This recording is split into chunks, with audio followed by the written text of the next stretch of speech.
The hearing will please come to order. Although I'm certain the record will show that Mr. McFarland is still under oath, Mr. Garment, do you believe we should repeat the oath again? Please rise, sir. Do you solemnly swear that the testimony you're about to give is the truth, the whole truth, and nothing but the truth, so help you God? I do. Please be seated. Yes, Mr. Bloomfield. Chairman, I'd like to make a point of order. Just for clarification, I wonder if the chair would advise the panel as to what the future precedent of the committee is going to be in view of allowing Mr. McFarland to come back and testify. What is your plans for others that wish to come back and have a second time? Because of the unique nature of this request, Mr. McFarland gave his testimony before we had received any information from Colonel North, and as a result, I don't believe that Mr. McFarland was in any position to respond. Secondly, in the cases of, say, for example, Admiral Poindexter, he will be testifying after the fact, and so we felt that in fairness to Mr. McFarland and at his request, we decided to take this extraordinary step. We do not wish to make this a precedent. I would like to announce that in the future, if other witnesses feel that their characters have been impugned, I would advise and recommend that their testimony be taken together with counsel in deposition. Thank you, Mr. Chairman. But I believe the witness that was just before us, Colonel North, is without question one of the most important that this panel will receive. Therefore, of this unique nature, we felt that it was only proper in the name of fairness to permit Mr. McFarland to testify. Mr. Yes. Mr. Chairman, so that I might not be misunderstood at a later date, and I don't intend to make any issue over Mr. McFarland's appearance here today, but I think it is outside of the process that we had understood that we were following, and I, for one, wish we had not done it at this time. Well, it was a possibility at all times, because I'm certain you will recall that whenever a witness was finished with his testimony, the chair advised the witness that we may call you back. And I think the record will show this very clearly in the case of this witness. Mr. Chairman, if I may, again, I don't wish to make an issue of it. Mr. McFarland is here, and I don't mean to second-guess the chairman. I think you have tremendous responsibilities in trying to make this a fair hearing and preserve its appearance of fairness as well as the reality of fairness. And I don't mean to impugn that motive at all. It's just that my concern is that whenever a witness feels that some other witness has testified in a way they don't agree with, they may wish to have another day in court. And I just don't know where that's going to end. If indeed Mr. McFarland feels that Mr. North's testimony was at variance with his experience, I suspect the same thing may be true of every other witness we have heard or will hear. It is a problem that we will have to face as they are presented to us, and I'm certain that we will do our best to abide with the rule of fairness. Mr. Chairman? Yes, sir. As I understand it, Mr. McFarland requested the committee for the opportunity to appear to testify. The Senator is correct. And the committee was therefore faced with having to decide whether to accede to that request, and his appearance today represents a decision by the chair that he should be allowed to come and testify. He was not recalled by the committee. Is that correct? The Senator is eminently correct, sir. Thank you, Mr. Chairman. And I think it should be noted that Mr. McFarland initially appeared before us and does so again without any grant of immunity. I have been advised, Mr. McFarland, that you have a statement that you wish to make. Yes, sir, Mr. Chairman. Please proceed, sir. Thank you, sir. This statement been filed with us for 48 hours? No, it has not been because the request came in yesterday.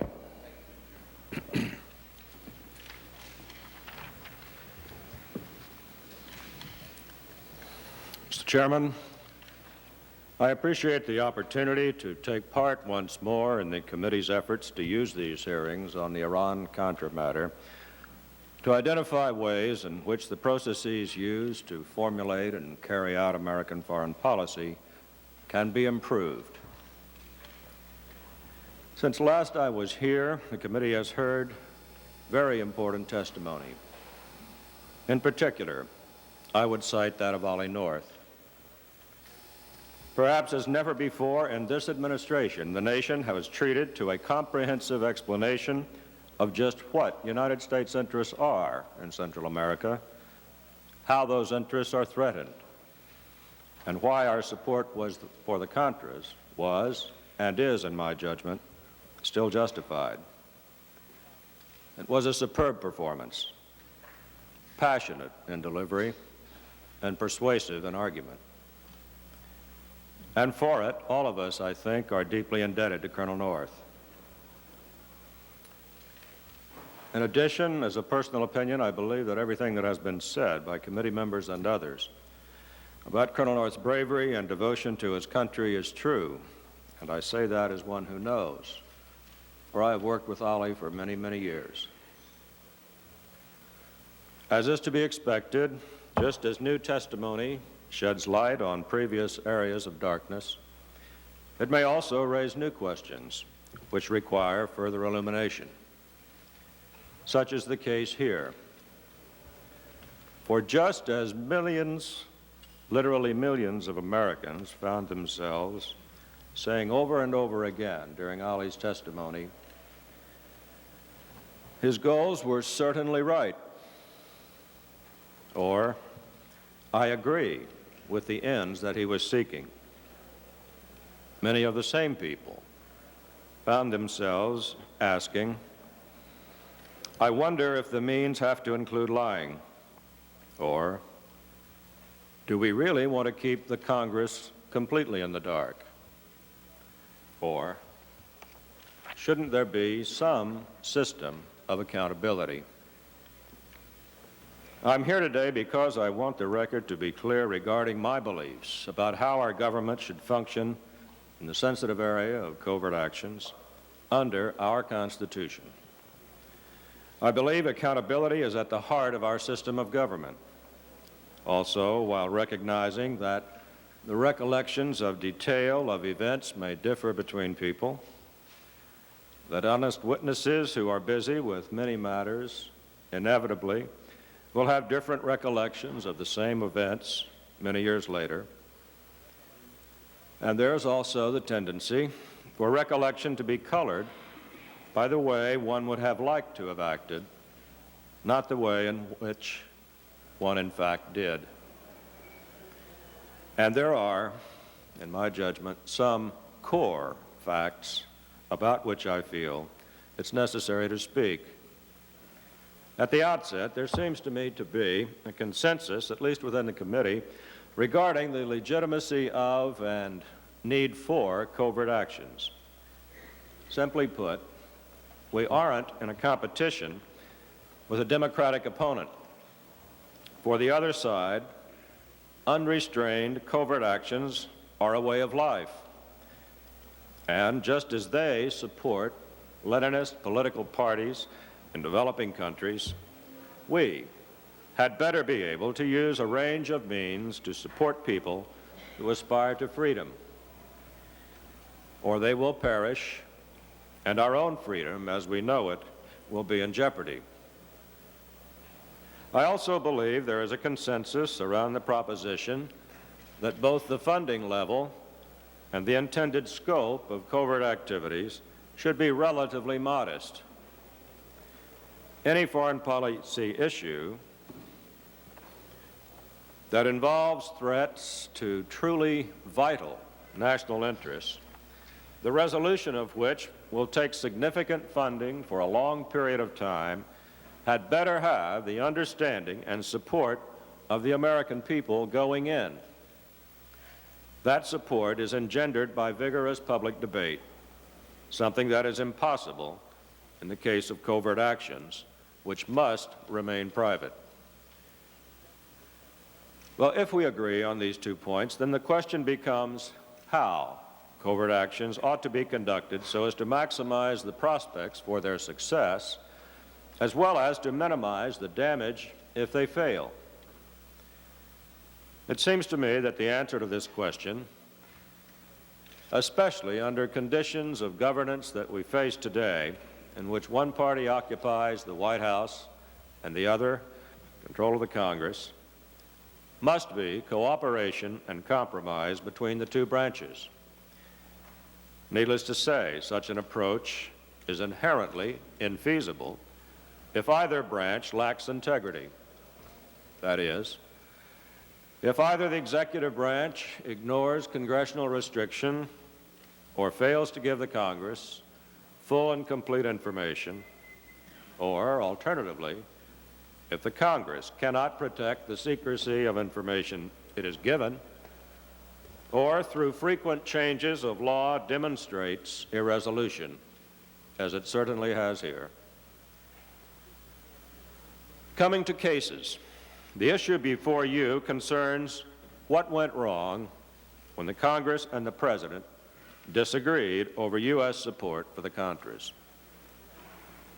First, if preventing the consolidation of an alien regime in Nicaragua was so important, the President should not have pinned his hopes in 1981 on a covert action for the reasons that I've discussed in earlier testimony.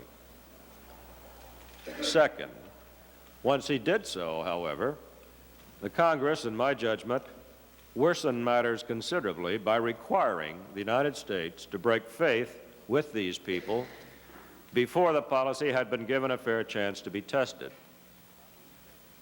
Third, notwithstanding the congressional vacillation, once the Congress spoke, the administration should have listened, even though to do so would have surely involved a tragic loss of life among those in Nicaragua who had become publicly and fatally identified by the Sandinistas.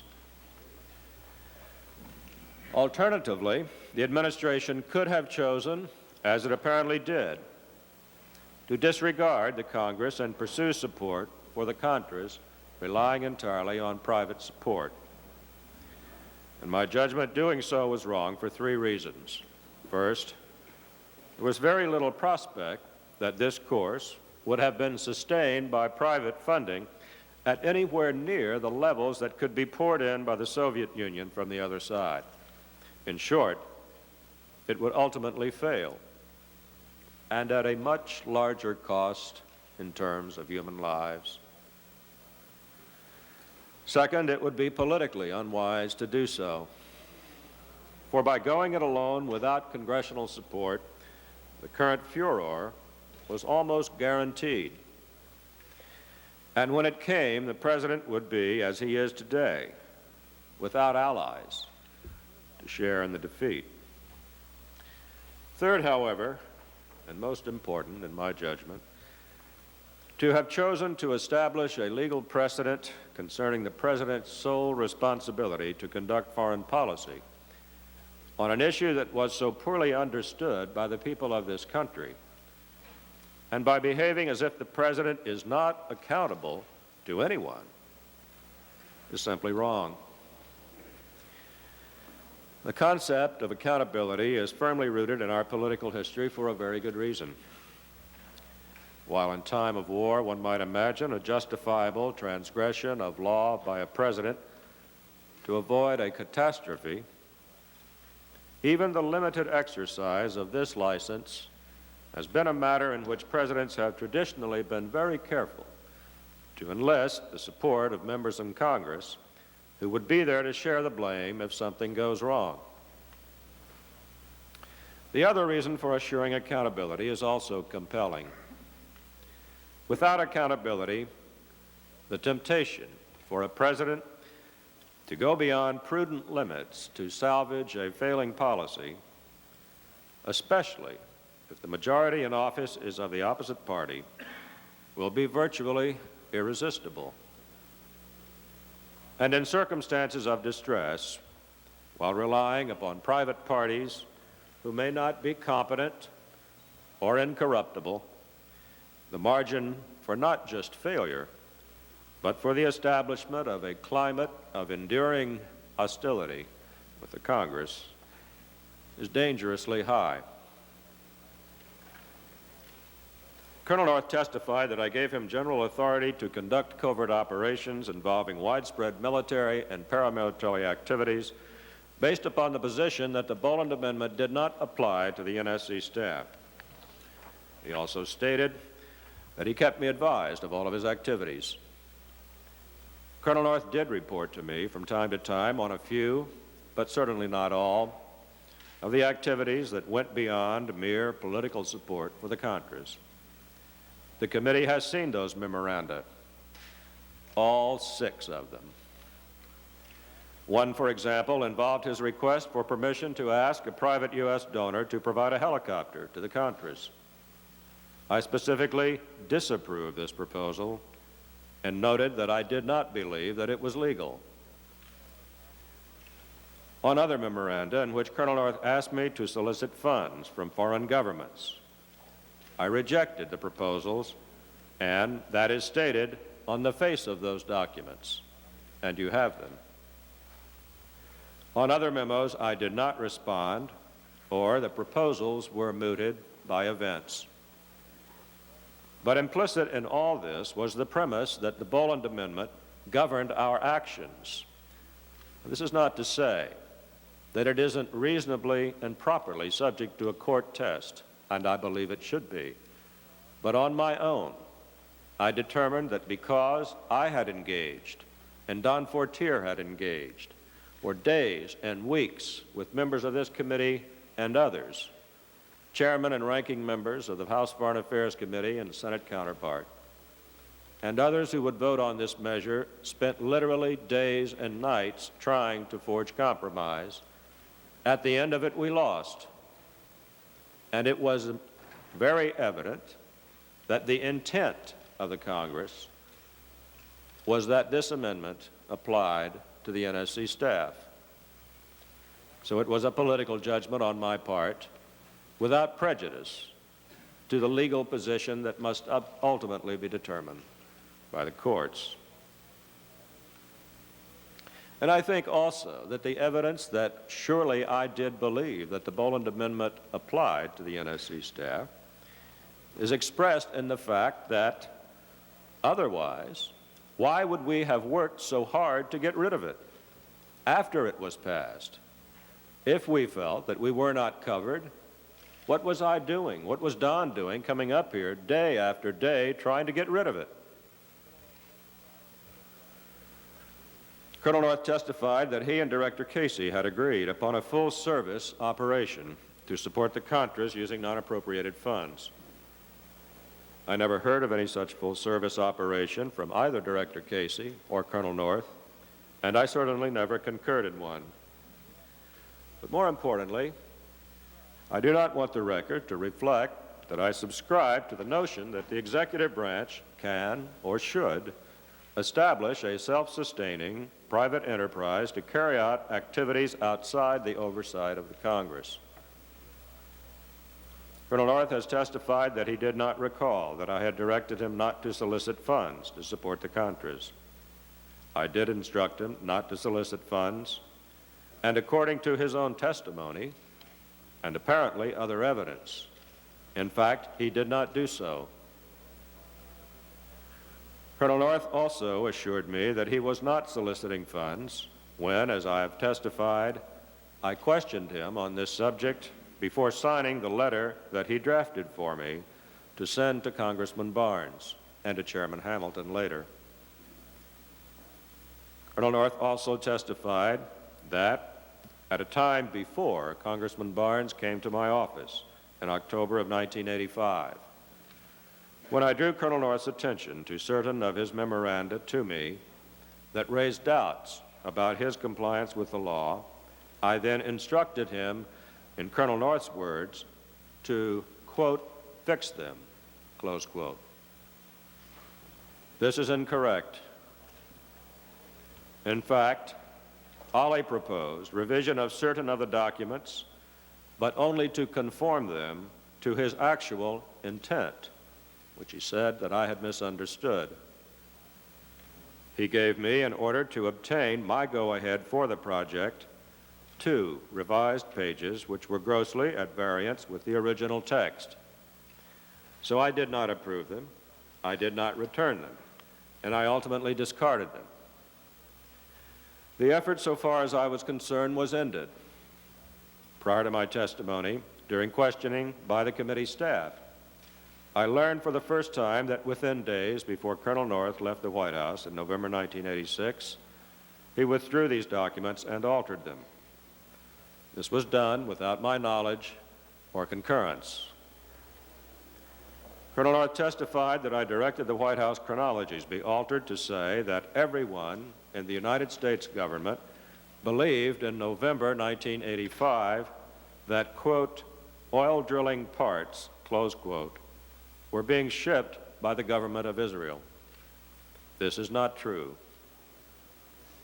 Colonel North advised me on the evening of November 18, 1986, on the one brief occasion when I was involved in the chronology process at all, that no one in the U.S. government was aware that Hawks were involved in that shipment until January 1986.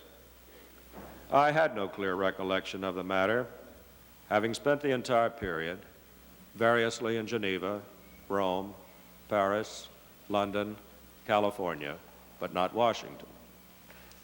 Accordingly, my addition to the chronology on this subject, which is contained in a November 18, 1986 prof note to Admiral Poindexter, that's Exhibit 56 to my testimony, states only what I knew to be accurate. It states that, in addition to the shipment of TOW missiles in the summer of 1985, quote, other transfers of equipment, close quote, were made in the fall. It is a subsequent version written after I left town the next day, specifically the November 20th version that discusses, quote, oil drilling parts, apparently language similar to Director Casey's prepared testimony, with which I had nothing to do whatsoever. There are a number of facts upon which Colonel North's recollection differs from mine, but they are marginal to our basic disagreement.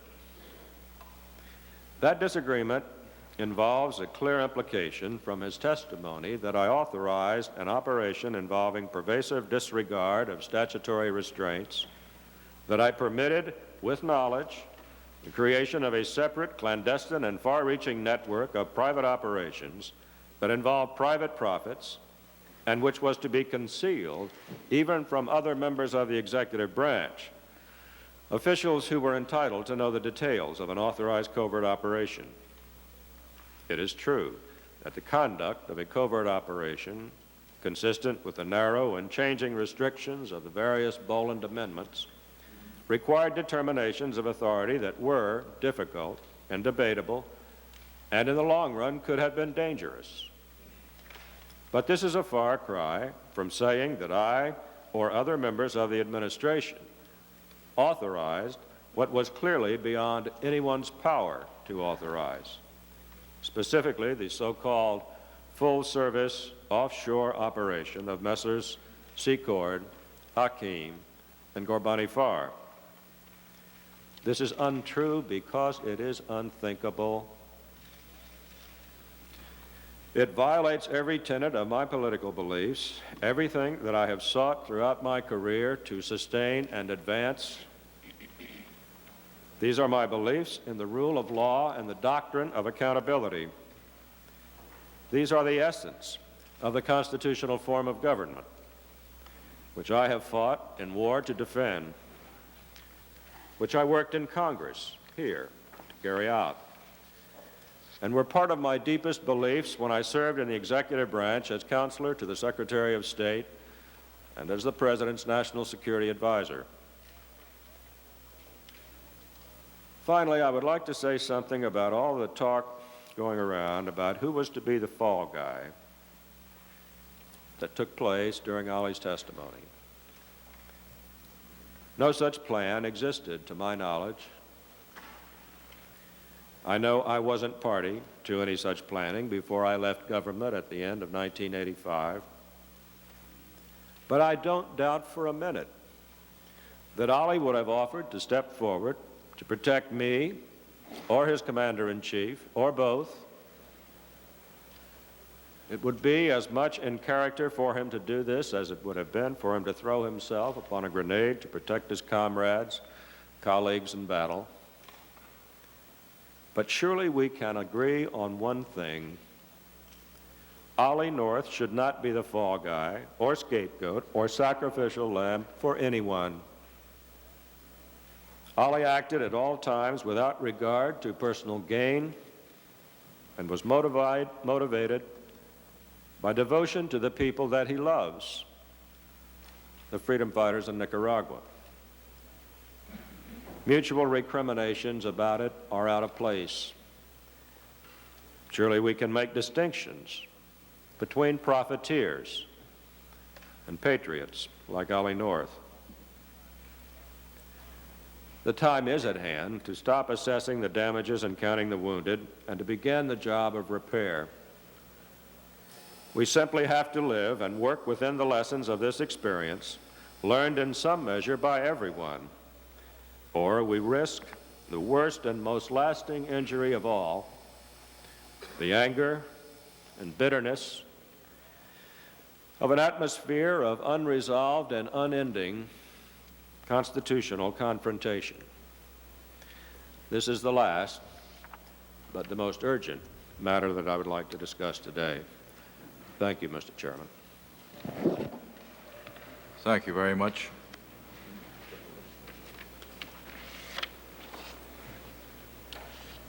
Chair recognizes. Before I recognize any member of the panel, I would like to advise everyone here that we will adopt a new and radical procedure. The staff will not question Mr. McFarland. Senator Nunn. 10 minutes. And you can go on a second round if you wish to.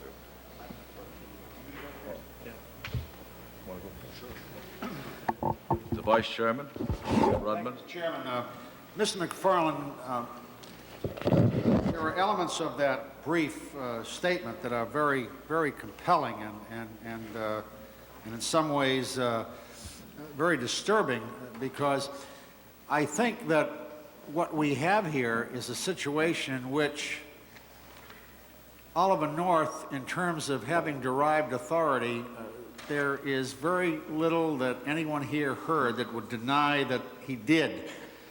You have testified as to the one area that concerns many of us so much, the one that obviously leapt off of the video screen into your head, and when they talked about the off-the-shelf, covert, privately funded, off-budget, non-accountable covert capacity. That's what obviously you were directing your attention to. And if I understand your testimony today, you not only didn't authorize that, but further, you did not know about that. Is that correct? That's correct, Senator Rudman. I think perhaps I stressed that too much. My intention really was not to be so concerned about that, but rather two other points, and that was the authority which Colonel North had assumed for these actions, not the full service organization, but separately, whence cometh the directions for the cover-up. Well, Mr. McFarland, there was a sense amongst the members of this committee that Colonel North, although he was working for you for a time and then for Admiral Poindexter, there's a very strong sense, which was referred to in your initial testimony before our committee, that maybe the line wasn't too clear between Mr. Casey and Colonel North, but it would appear from all that's involved here that he had a very unusual working relationship with the director of the CIA, considering he worked for you. Is that an accurate statement? It's really speculation on my part. I really don't know what the relationship was.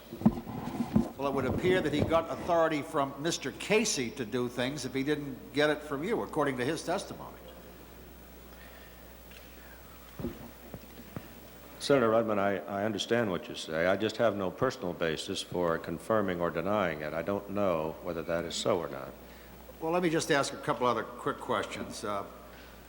It is your testimony today that this broad-ranging resupply effort, which Colonel North testified he discussed in great detail with Mr. Casey, and also said that you were informed of, that in terms of being generally informed, you were, but in terms of being specifically informed, you weren't. I want to understand your testimony. I wasn't sure I followed it. Well, I think a separate point that hasn't been made at all is this, and that is that the Contra movement had been in operation in the field and under the advice of the CIA from 1981 through 82 and through 83 and much of 84 before the Second Boland Amendment was enacted. Now, one has to assume that during those more than 3 years of training by the CIA that they learned something, notably how to buy weapons and train people, conduct tactics, and so forth.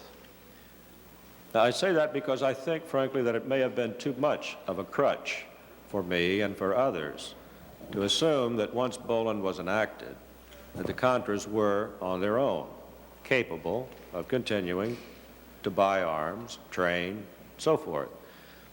But to answer your question, to say that I was generally aware that the Contras were being resupplied, of course I was, and that the conduct of the battle was going on and so forth, certainly.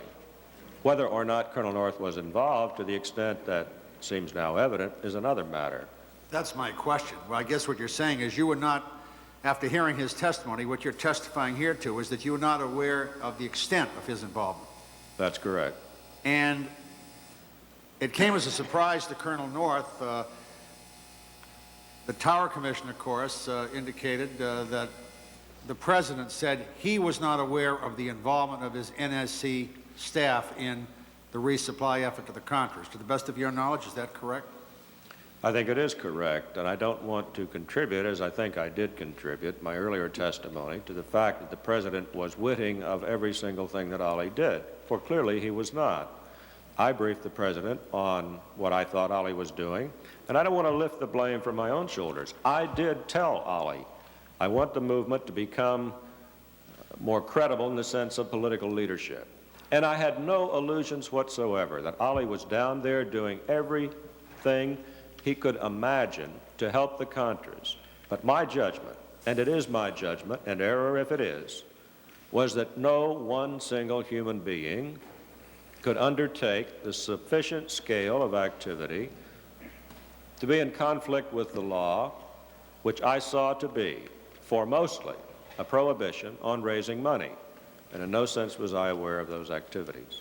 One last question, Mr. McFarland. A very interesting note that you wrote on the 15th of November, 1986, to Admiral Poindexter. It started out with a reference, a personal reference, that you were heading to Chicago for a family event. And it is an analysis of what's happening with the whole Iran initiative coming apart. You referred to it tangentially in your earlier testimony, I believe, but I'd like to have your comment today. I'll read it to you. It says, a final comment, and this is to John Poindexter. I lived through Watergate, John. Well-meaning people who were in on the early planning of the communication strategy didn't intend to lie, but ultimately came around to it. I don't know how, and it says Regan will tend. I'm not sure whether it's a typo or not, but it says it's R-E-G-A-N. I don't know how Regan will tend. He might choose two courses, either to push it off on someone outside the White House, which is fine with me, or he might go ahead with a sell it on its merits strategy. If the latter is the course followed, it must not be confrontational, but open and candid. And I assume that's Don Regan you're referring to in that. Or is it Ronald Reagan? It says R-E-G-A-N. Well, it is Mr. Regan, but I don't want to impugn him. My No, point I was... just wanted to know what that meant. Yes. Well, the point was to say that there had been 10 working days since the story had broken, and there was no evidence on the public record of the adoption of a strategy for dealing with this very serious matter. And that, just from experience, it seemed to me that for as long as paralysis endures, the prospects for a flawed decision increase, and that I thought they ought to get on to it, get on with it, and get the full story out. It seemed to me that, to be fair, Mr. Regan and the President chose the right course, ultimately, of trying to get the right story out and dealing with it. I did say, if they chose, on the other hand, to blame it on me on the outside, that was fine with me as well. Thank you. Let me just read that into the record. I believe that's exhibit number 53 of your exhibits. That should be in the record because I think you've clarified your earlier testimony, which is important. And finally, Mr. McFarland, I just get the impression, listening to you here today, reinforcing a view I've already had, which Colonel North confirmed to a large extent, that although the line of command was rather direct from Colonel North to first you and then Mr. Fortier and then you and then eventually Admiral Poindexter, we'll never probably really know, we will never know Mr. Casey's side, but it just seems to me that there was an unusual relationship between the Director of Central Intelligence and this colonel, who I would think would have every reason to feel he could act with authority from the Director of Central Intelligence. Colonel North says that he had informed you or Admiral Poindexter on each and every one of these initiatives, and I think the difference in testimony is that maybe the briefing wasn't as much detail, at least in your recollection, as Colonel North has stated here today and yesterday. Yes, sir. Thank you, Mr. McFarland. Appreciate your testimony. A vote is now in progress in the House of Representatives, and that explains the absence of House members. Senator Nunn?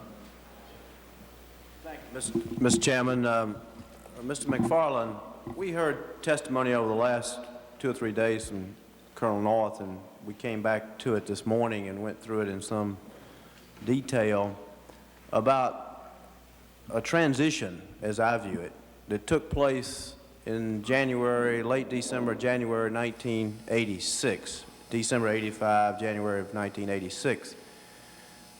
Colonel North had described the January finding from the President, which the President had signed, as setting up 2 or 3 goals, including them trying to form a new strategic relationship with Iran, also getting the hostages back. He also testified that he had, not using his words, but my paraphrasing, diminished confidence in those goals when he met with Mr. Nunn and Mr. Bonifar. I believe the meeting took place here in Washington. He further testified that he expressed that concern, and then he was taken or invited to join Mr. Bonifar in the bathroom, and at that stage, new incentives were offered.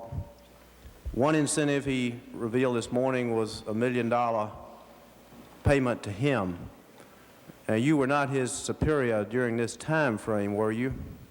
No, sir, I had left the government. Had you ever heard about that $1 million offer to Colonel North? Anyone tell you about that?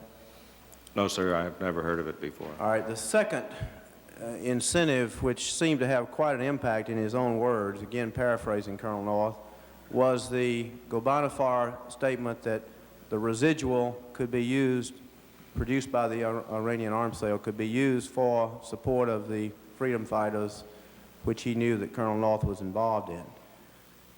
Did you know about that since you were staying in touch during this time frame?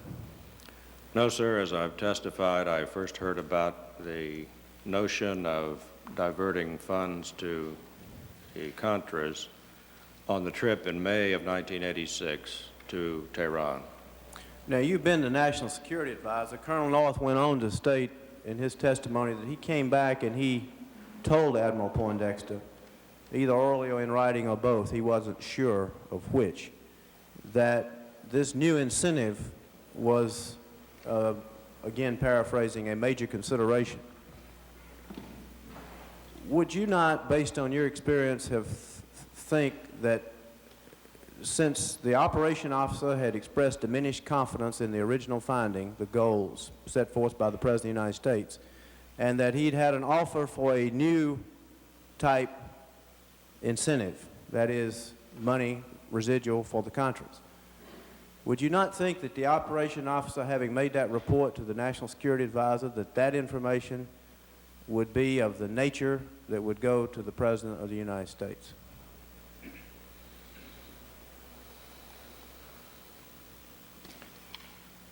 Well, I think, Senator Nunn, for me to, with hindsight, project what I would have done is a little unfair to Admiral Poindexter. I don't know what other considerations must have borne in his mind, and I think John is a man of very sound judgment.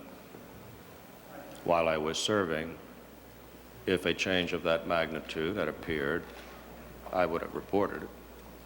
Well, I'll ask you this question then just directly. If I assume you've heard most of this testimony. Yes, sir, a good bit of it. Would you agree with my assessment that this was a change of significant magnitude in terms of diminished confidence by the operations officer, Colonel North, in the original strategic goals and a new incentive being proposed?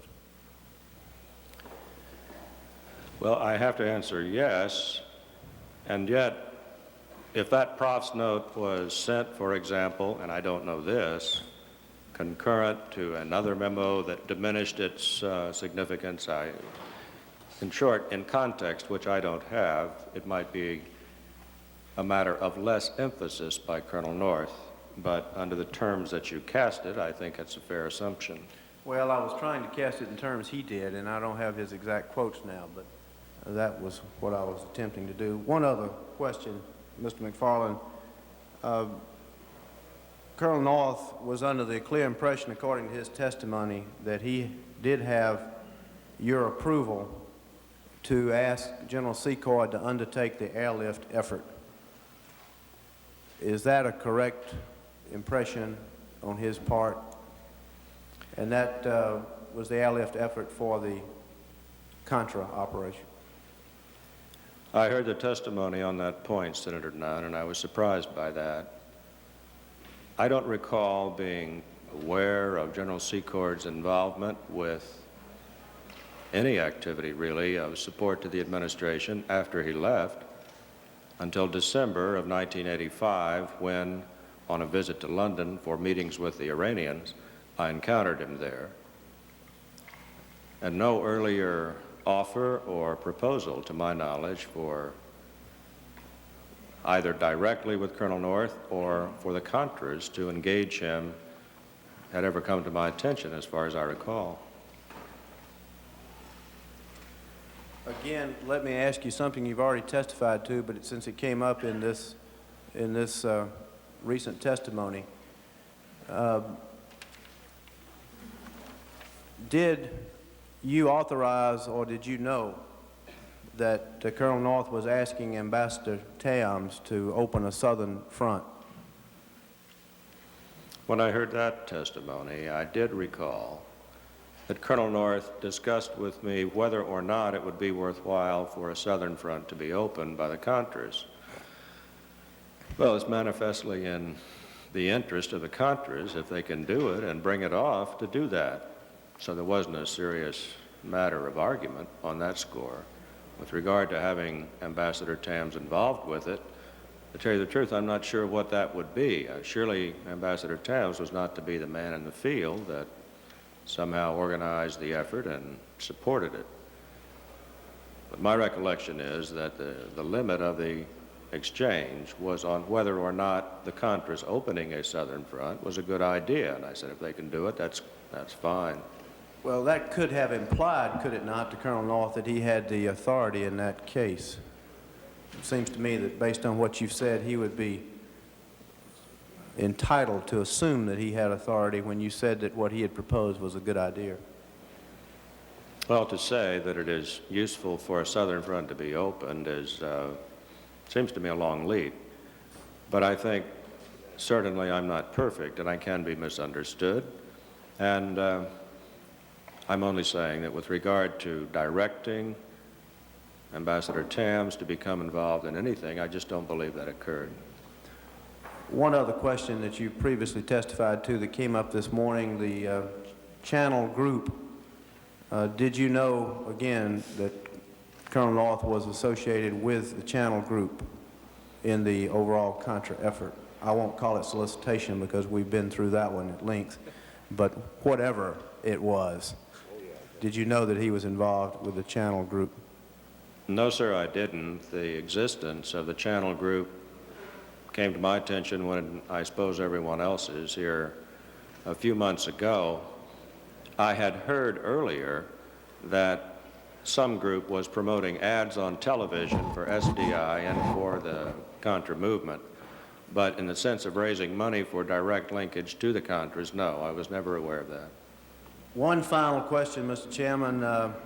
Testimony from Colonel North this morning indicated that you did authorize, as I recall, a July flight by Colonel North to meet with Calero, Bermudez, and Secord concerning the airlift. Do you recall having authorized or having known about that?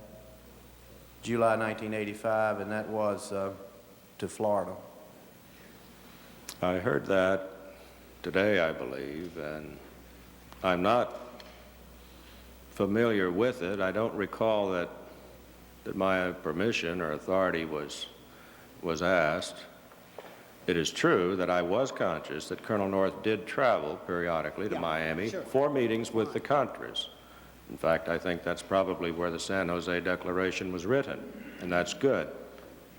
Whether or not one of those, cast as a meeting for political topics, occurred in July of '85, I don't know, but a request to me for authorization to go down and to organize the Contras on resupply efforts, I do not recall whatsoever.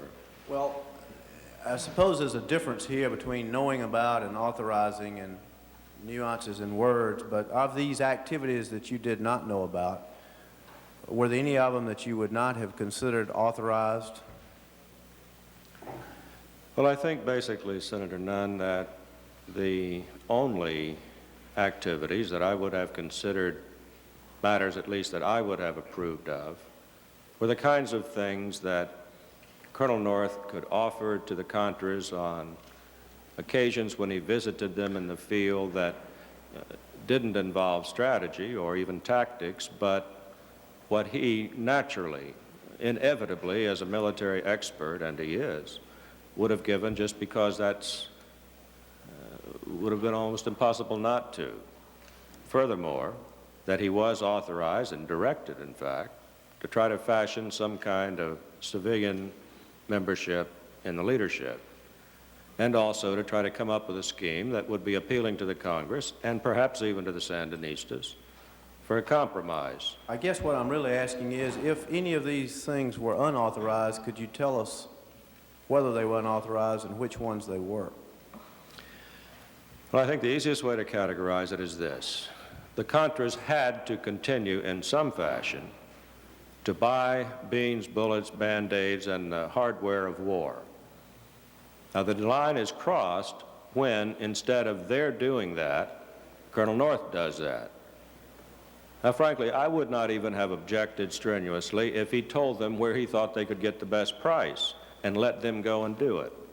But it was my assumption that that was the nature of the relationship, going beyond that, to serve as liaison for them in the chartering of aircraft, the hiring of third parties to sell arms, things like that, went over the line from advice to an operational role, and that was not authorized. Thank you, Chair. Thank you, Mr. McFarland. Mr. Rodino.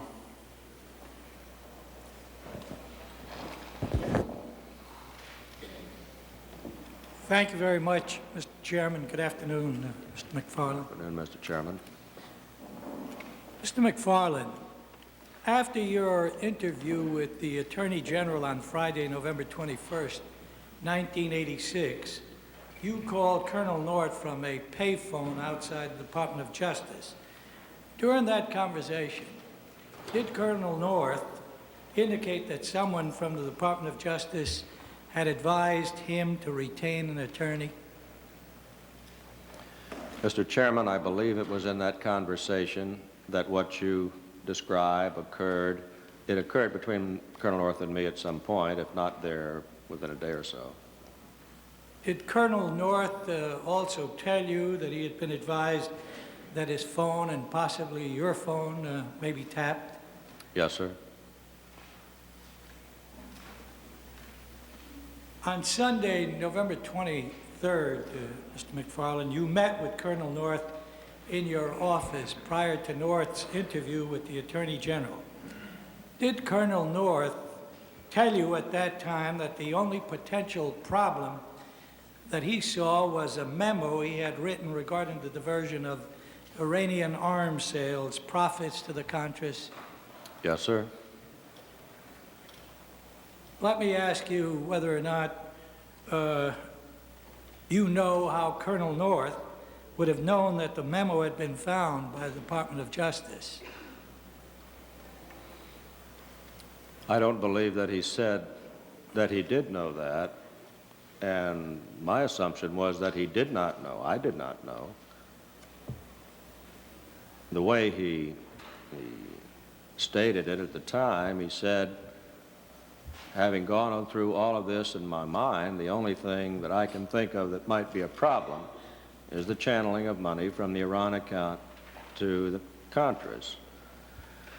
And I said, well, that was approved, wasn't it, Ollie? And he said, yes, it was. You know, I wouldn't do anything that wasn't approved. But it is a matter of record in a memo that I, North, think I wrote in February or March of '86.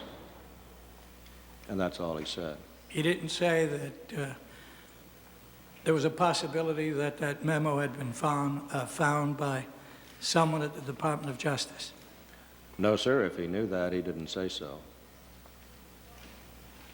Mr. McFarland, you testified before that the Attorney General was briefed by Colonel North regarding the use of DEA agents to locate and extricate the hostages held in Lebanon.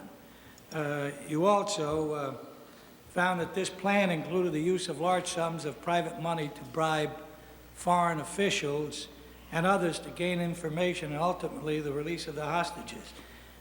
What I'd like to know is, was the Attorney General aware of this plan? Well, I think he was, and I say that because when Ollie brought the proposal to me, he proposed that because the DEA people were under the Attorney General's jurisdiction, Colonel North said, why don't I go to the Attorney General and brief him on this and get his judgment and support? And I said, yes, please do that. And later, Colonel North came back to report that, yes, I have done that. That he briefed the Attorney General? That's what he said. And I think, Mr. Chairman, that I may be wrong, but I believe that later in a coincidental passing between myself and the Attorney General that he said, I've talked to Ollie and I have absorbed the proposal and everything, and I believe we can do it. And I believe I'm almost certain about that. That the Attorney General did tell him? I think so, yes, sir. And did he make a distinction as to the use of private monies to bribe as against money that had come from the Contras? Well, because I don't know what the briefing consisted of, it may have consisted simply of how Colonel North proposed the DEA agents be involved, which was to exploit their connection to a Lebanese that was close to the captors. Whether or not Colonel North told him about the bribes and the funding required and so forth, I don't know. If he did, the Attorney General did not mention it to me. In other words, the Attorney General did not make a distinction between the use of private monies and government monies to bribe these foreign officials. Well, again, I'm not absolutely certain that the Attorney General has said this, but Colonel North did, in fact, draw a distinction between those two sources of money. And you're saying that Colonel North was told by the Attorney General about the distinction? Is that what you're saying? No, sir. I'm only saying that Colonel North told me that he drew a distinction between public and private funding for it. I don't know if he communicated that on to the Attorney General. He didn't tell you that he was informed by the Attorney General. Is that what you're saying? No, sir, he did not. Thank you very much, Mr. McFarland. Sal. Thank you, Mr. Chairman. Mr. McFarland, I have been trying to get a little better understanding of the extent of the public diplomacy effort that was undertaken as part of this entire operation. And I know that a special section was set up in the State Department, Latin American Public Diplomacy Group, which reported to the Special Planning Group in the NSC, on which Colonel North sat. And as part of that, I was trying to pursue the efforts of this public diplomacy and the questions of private fundraising, the use of funds, etc. Because to me, from what I have seen so far in the documents and whatnot that have been made available to the committee and some of Colonel North's testimony, it appears to be a lot more extensive than we've ever heard too much about. And so I want to focus on that. For example, in 1985 and 1986, the Latin American Public Diplomacy Group, which reported to the NSC, which took its orders from the RIG, as I understand it, and not the full National Security Council, decided to issue 3 contracts. $400,000 of government money went to Frank Gomez and Rich Miller operating as IBC, a private organization. And they used that money to carry out certain activities for the State Department, as I gathered, a basis of a database for this whole public diplomacy operation. But then it gets fuzzy because some way, somehow, private funds that were raised got into IBC. The funds became fungible. There's no way to know whether it's government money or private money. And then we have direction to IBC to put the money into another account for somebody else, which was their offshore account, and then the money goes from there to Lake Resources and some other activities having to do with the Contras. Now that's just part of the public diplomacy thing. And the other part had to do with lobbying Congress and commercial television, polling data that was made available on targeted members of Congress, all in an effort to try to get a successful vote. Now that's the background as I understand it. And I want to ask you some questions about that because I wasn't quite clear from Colonel North's testimony whether he was directly connected, indirectly connected, or otherwise. But I'm going to ask one of our staff people to bring down to you a document that I want you to take a look at, because it is North Document 217, Mr. McFarland. And the reason I'm asking you to do this is because it's a memorandum from Oliver L. North for Robert C. McFarland. I'm not trying to do anything at this point, I assure you, not impugn Oliver North or get you in a box or anything else. I'm just trying to find out basically what happened, because when you look at this document, the amount of work that went into the chronology event checklist prepared by Ollie North, it tasks almost every department of the U.S. government, state, NSC, and others, the vice president, a whole list. The list is unbelievable of the events that were put together, sent to you by Ollie North according to this memorandum, and the subject was the timing and the Nicaraguan resistance vote. And I think, Mr. Chairman, that this is a very important letter on this aspect of the discussions that we're having. And so I want to take a minute and just read it. Attached at tab A, and I wish you'd follow me, Mr. McFarland, so that we'll